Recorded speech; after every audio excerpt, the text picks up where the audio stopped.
If you make less than $35 an hour, watch this video. I'm going to be sharing some crazy game, so make sure to save it for later. First off, if you're earning minimum wage, you need to completely change the way you think about work.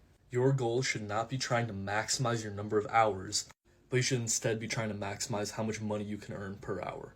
And you're going to do this by learning new skills.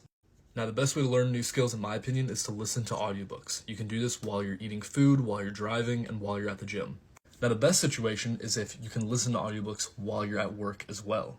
But if you work a minimum wage job where you can't even listen to audiobooks or have your AirPods in, then you need to find a job that lets you do this. One of the best jobs that allows you to do this is Uber Eats or DoorDash. Because as you're driving around, you can just listen to audiobooks and crank them out and develop new skills. Now, once you've learned these new skills, you're going to start to qualify for new jobs. Look for jobs where you have the ability to learn and not just earn.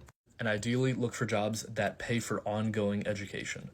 In Rich Dad Poor Dad by Robert Kiyosaki, he talks about the idea that the rich, whenever they're just starting off, they work to learn, not to earn. You need to do everything you can to make yourself more valuable in the marketplace. Now, step 3 is going to be playing the networking game. I know a lot of people have a very adverse reaction to networking, but that's where the majority of jobs are going to be found.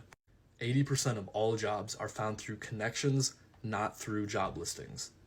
I have a full video about how to use LinkedIn, so go ahead and watch that after this one. Now, number 4, you need to figure out a way to solve important problems, because you'll be paid in direct proportion to the difficulty of the problems that you solve. And then lastly, number 5, learn high income skills. This is going to be things like building systems, sales, marketing, being able to use AI, and people skills. The more of these high-level skills you can combine, the more you will earn.